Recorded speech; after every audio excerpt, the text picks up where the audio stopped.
again, we're all here basically to pay tribute to Dale, superhero. This is really just an opportunity for everybody to get together and tell stories and have a little bit of closure, if that's possible. I don't know how much I'll be able to talk without breaking down, so forgive me if I do. So we're just gonna opportunity for everybody to say a few words if they want, and then we'll just do a little walk around the park. And again, thank all of you for coming out. Thank you to the real life superhero community for coming out. Thank you to the 501st for coming out as well. This would be something that Dale would absolutely love. As we were getting in the car to drive over here just a little bit ago, on the radio, the old 80s song by Oingo Boingo, Dead Man's Party, came on just as we were pulling out. So fairly appropriate for Dale. I do have one thing I want to say, and I have it on the phone here. So as most people knew, Dale wasn't just a superhero fan and all that, but he was a huge fan of Star Trek, an original series Star Trek, and Captain Kirk and that whole kind of that era. And so for Dale, I think this last little bit of his time was his Kobayashi Maru, his no-win scenario, for those of you who aren't that familiar with Star Trek to know what the Kobayashi Maru is. And I can't think of anything more appropriate to say about him than Captain Kirk's final speech about Spock after Spock dies in Star Trek II: The Wrath of Khan.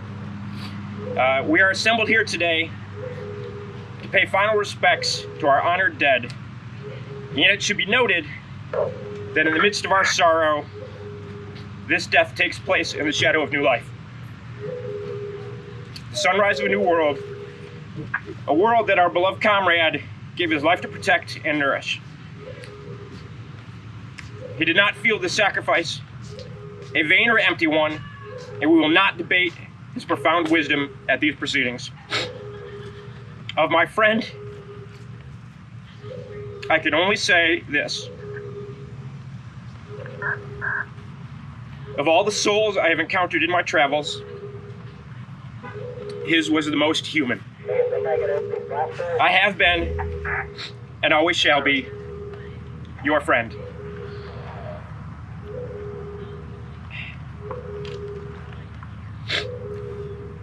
So if anyone else wants to say a few words about Dale, please feel free. All right. My name is James Canale. I was in the Navy with Dale. I met him at boot camp. We were lifelong friends. I believe the world is a dimmer place without him. Dale had many passions. One of the ones that I had that I shared with him was veteran suicide, which is kind of ironic.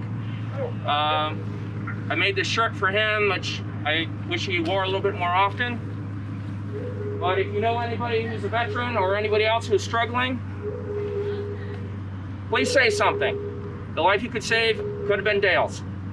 Thank you.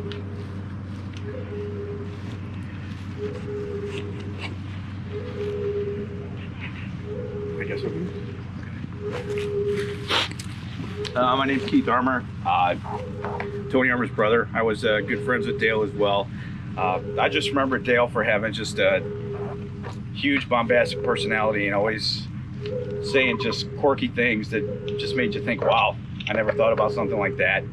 And just, you know, his love for fitness and working out. And anytime I always saw him, he was like, big man, you're looking thick. And it just cracked me up. And I just, he's a one-of-a-kind individual, and I just miss him. And, you know, I'm sure everybody else does as well.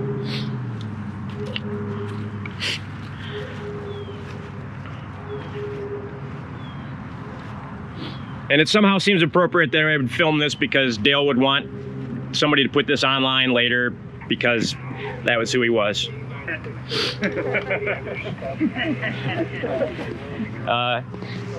Anything else? Anyone else want to say a few words? Yes.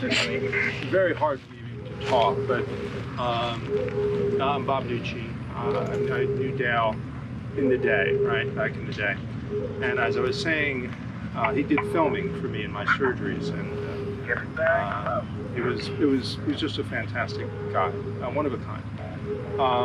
And I was saying earlier that when you look back on the past and you think about the time and all the things you did and all the things you're running around and trying to do, but when you look back on it, there are things that you remember that were important, things that stand out about that time, and Dale was certainly that.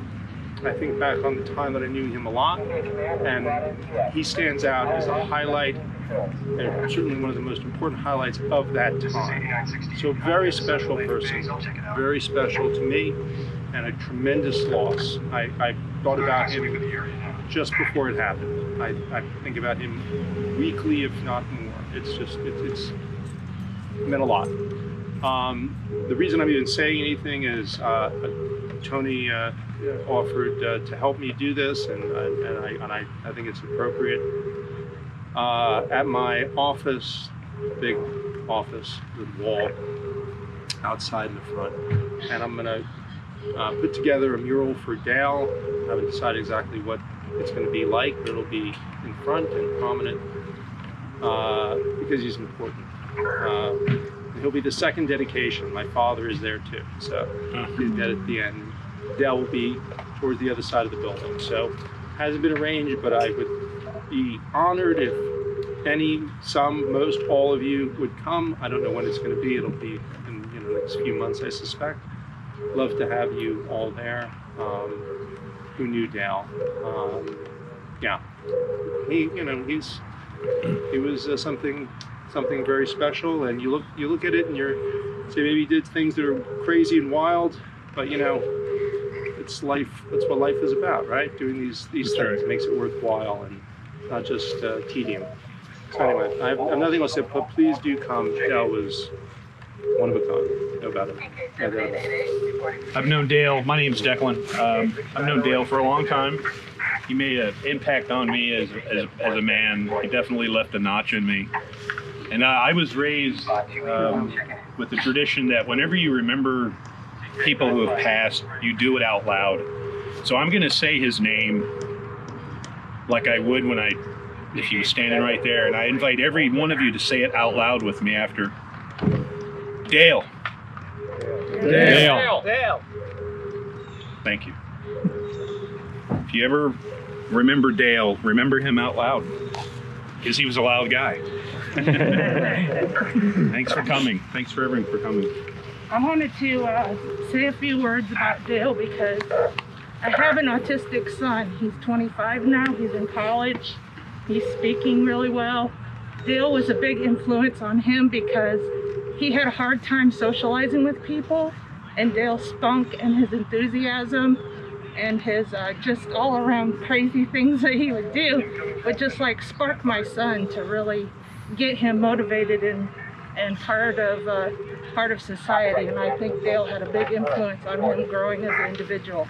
So I speak for all the kids that he's influenced, the children that he's inspired to do better things, because without that, it just makes the world such a better place for kids.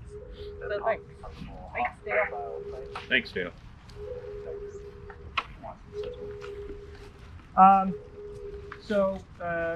My name is Andrew. I also go by Good Samaritan. I've known Dale for since at least I think 2007, something along those lines.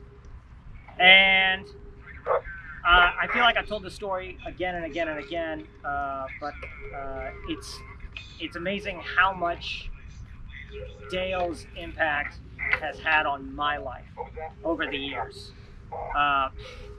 And I'm loving the Cylon, and I love it. Like Dale would love this so freaking much. But essentially, when I got involved with the real life superhero subculture and community, I met Dale at this event where all the real life superheroes were coming together for a big photo shoot. And I had worked in television. I was living in LA at the time, and I was a production guy. I would do camera work. I was production assistant, cable wrangler, master control, whatever came my way, I did that.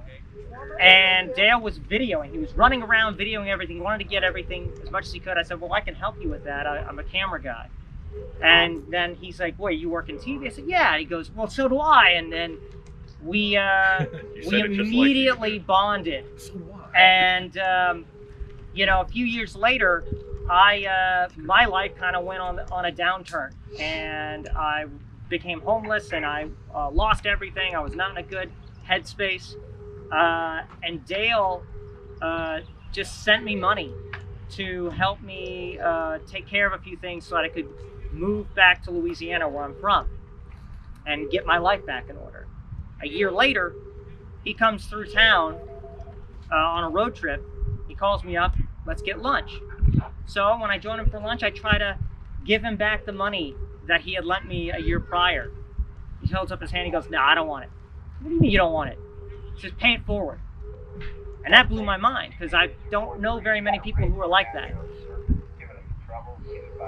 Fast forward a few years later, I moved to Florida. I'm working. Dale calls me up, how are you liking Florida?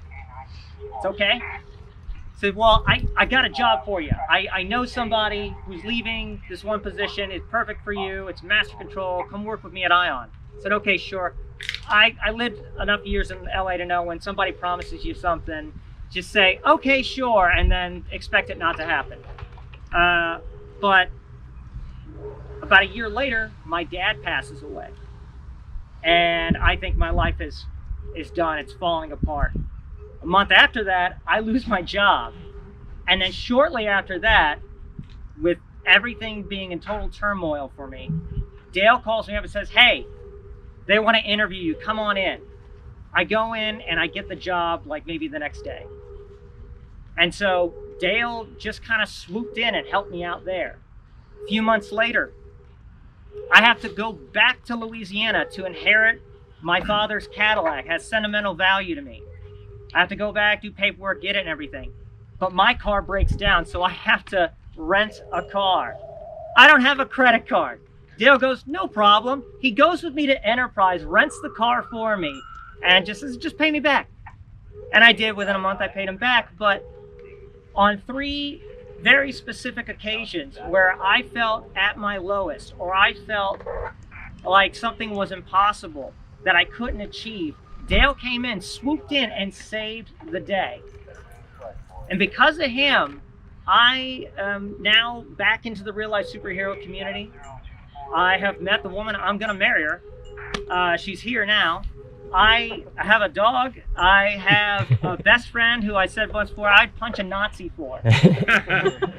And these relationships and these which Dale would love that, by the way, if the Nazi frogman came about, you know, and somebody decks him. But these relationships, these positive changes in my life, I'm living my best life because Dale just decided to jump in and say, I'll help you out, buddy. And that's the Dale that I think everybody here knows and loves. I said this before, I've heard other people say it. In the real-life superhero community and subculture, he wasn't just some guy. He was our Superman. He was the example, the pillar that we all looked up to. And there's a quote from a movie, and I heard someone else say this, but if you want to see Dale's impact, if you want to see his memorial, look around you. Look at everybody here. See the positive impact that Dale has made, and carry that forward. He told me something that bothered him about real-life superheroes who wore all black, like they all try to go grim dark and everything. And I feel like it's something that applies to everyday life, and it's something that Dale did on the daily. He said, try adding a little color. It makes a big difference. Thank you.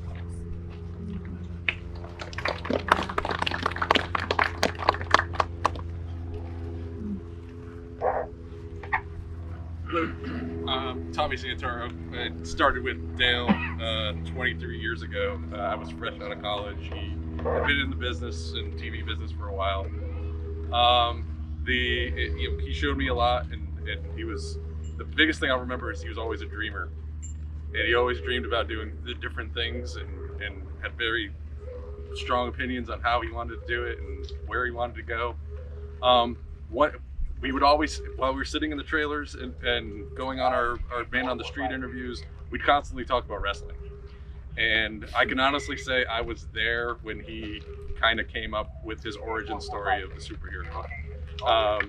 It was initially, you know, he had his first match. He had gone to, you know, one day we were talking, and he came back on Monday. He said, "I joined wrestling school." I was like, "All right, great."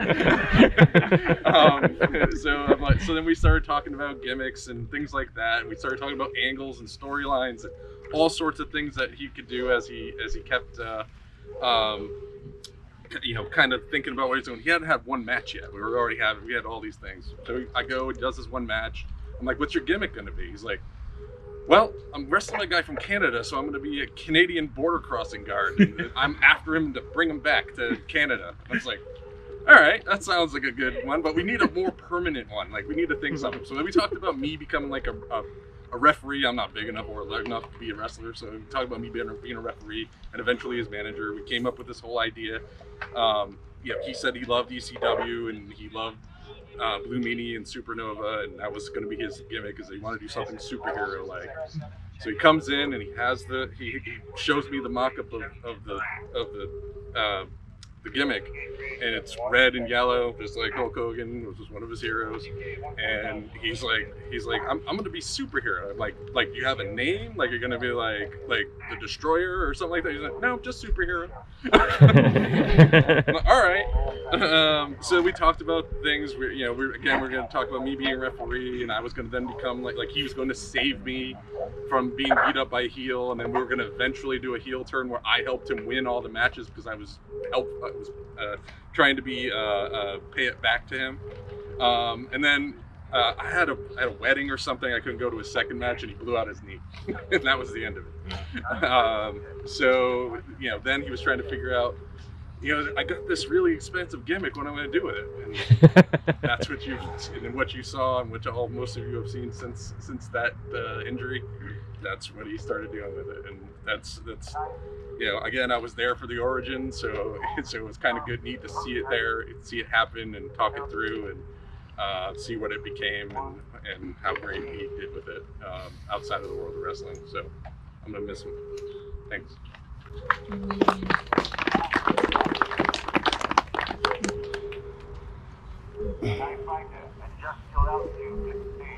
Hi, I'm Orange Wombat. I don't typically use my name or my face, but I figure it's a good opportunity. My name's Chris Knoll. I studied him since I was 15 years old, and he was the inspiration for me behind being the real-life superhero. I watched as he did good deeds, even as his age came along, and I began to study the others, like the people behind you. Foolishly, around 15 years old, because of the inspiration, I was going around in a full black getup with a Ghost Rider mask, sneaking out at night, trying to help the homeless, feed them, do all the fun stuff. Obviously looking for trouble. I didn't really do that too much. I moved into the colorful getup shortly after because I saw a post that he made stating exactly what Good Samaritan said: use a little color. Needless to say, years later I joined the XJL and I met him in person.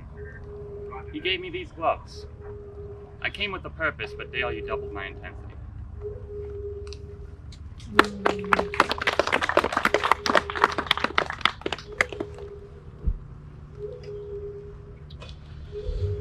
Anyone else? Don't have to say anything if you don't want to. If everyone, no one else, there we go. Hello, my name is Henry Melson, and I also go by Dark Defender. I'm one of the people of the real-life superhero community. And I first met Old Superhero. I never had the chance to meet him in person, but I first discovered him through the original HBO documentary that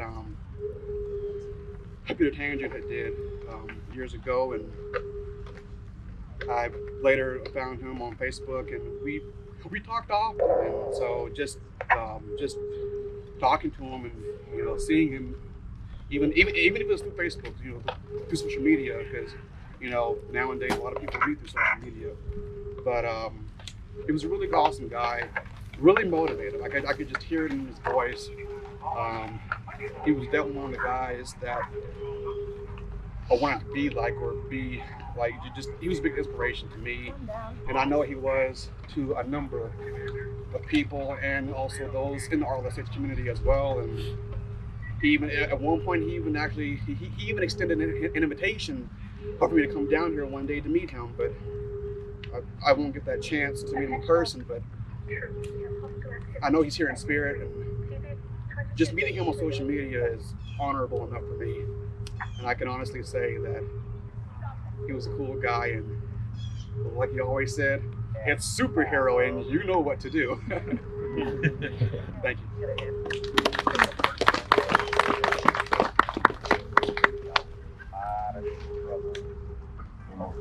One more. Hey, I'm Impact. As you can probably guess, I'm also a real life superhero. Much like a lot of these guys, you know, I first saw Dale through that website with the photo shoot that Good Samaritan was talking about earlier. And then I had the pleasure of meeting him online when I was living up in North Carolina. And, you know, we chatted back and forth a lot. And I always thought he was just one of the coolest guys. And much like George Wombat said, he was one of those guys who kept pushing color. And I got more and more colorful, kind of, because people like him were telling me to.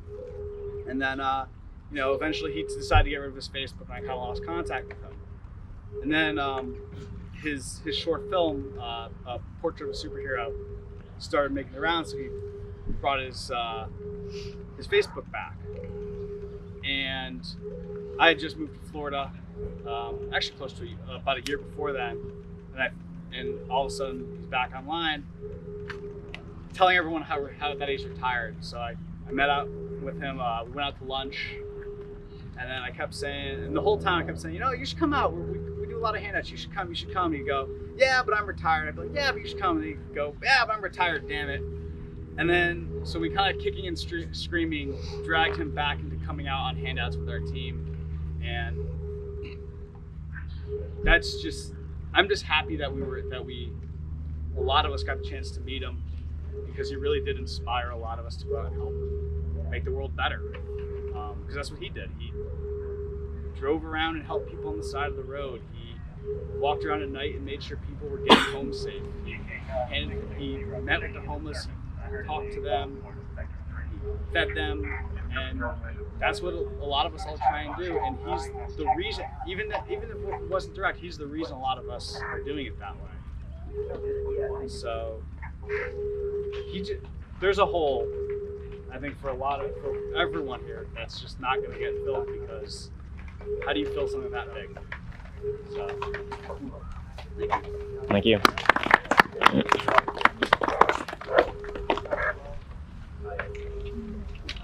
Hi everybody, I'm Miss Fit. Dale helped me find my name. There's so many things running through my head. You have to be audacious sometimes to get big things done. Dale, superhero, was audacious. He put on this bright suit and he went out into the world and he said, I'm gonna make a change and I'm gonna help people and I'm gonna do something good today, because that's the right thing to do. And it takes guts to do that. So much guts to do that. And he did it. And I loved him for his guts. And when I talked to him about what it was like to be a real life superhero and what it took to be a real life superhero, he gave me the most practical advice. He said, connect it to something that you love, connect it to something that you're passionate about, because then you're gonna follow it through. And that's when I realized, okay, well, I feel like a misfit. And I was like, oh my God, I'm a misfit. I'm misfit. And I'm a total misfit. And I like that about myself. And he he did too. He gave me the courage to embrace that, and then charmed the hell out of me, along with so many of you, XJL, RLSH, all over, because I've been all over this country talking to real life superheroes, people who, you know, they want to help, they want to make a change, but they feel overwhelmed, like the problems are too big. I always felt that way. I thought, well, if somebody needs money and I can't give them $100, well, I only have 5, well, what's the point? I keep my 5. Wrong. Sometimes it's a bottle of water and that person is good till the next day. My first RLSH meetup was Hope, I don't know, maybe 9-10 years ago. And Superhero and Lady Hero came right up to me. I was shaking like I am now. I didn't know if I was gonna fit in. He came right up to me and he said, "Miss Fit, how are you, Superhero?" And he basically took me by the hand in spirit. And that day, he taught me how to go into a neighborhood filled with people who were in distress. No food, no home, no hope. And he taught me how to knock on encampments, introduce myself, say hello, how to reach out, how to bring a smile to people's faces. He gave me the courage through his audacity to do what I've been doing ever since. And so, Dale! He changed my life, so have the rest of you. We all lead by example. Sometimes the example is not a good one. But when we do good, we lead by example that way too. No matter what anybody else thinks, you know what to do. Thank you.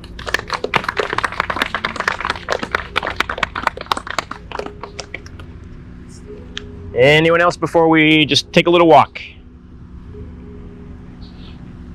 All right, so why don't we just take a little walk? I know these guys have got to be hot here, so thank you so much to the 501st for coming out and for everything that they've done and for supporting. We appreciate it, and we're just gonna do a little walk. Walk 5 feet, walk 50 yards, whatever you want to do. Just everybody opportunity to come out and get together and say a few words. Where are we walking? That way? Yeah, the path is right there, so we're gonna hit the path and take a little walk.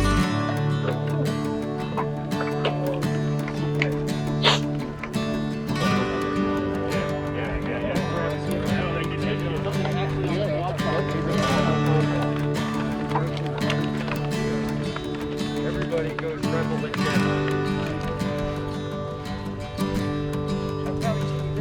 It's okay, thank you.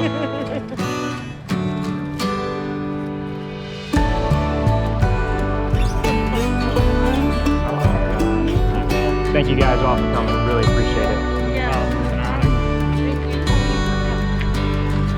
It's really Dale that's having us. I'm just kind of the one who tried to put everybody together. Yeah, I'd say you did an effective job. Thank you.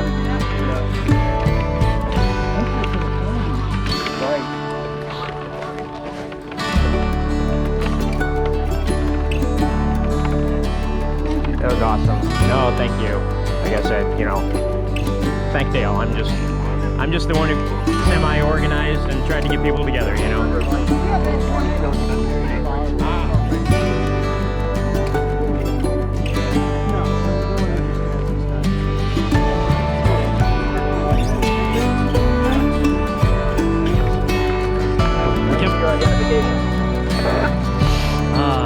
Sorry.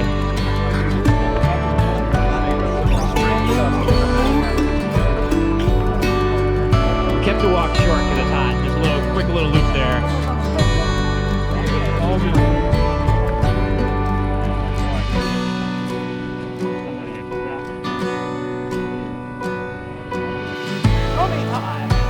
Well, yeah, I'm a superhero. I love comic books and cartoons.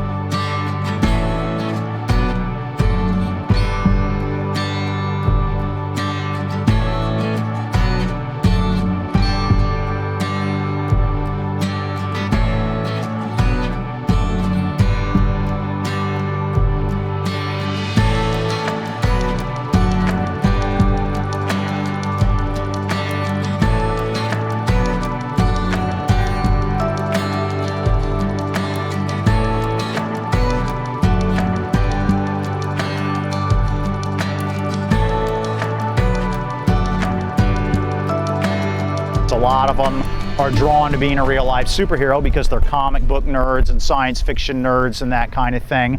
I am too. I just happen to be a bigger nerd. That I was a pro wrestler. I mean, I looked at the comics and stuff and said, I want to look like that, not just read that. I want to be that. I live the gimmick.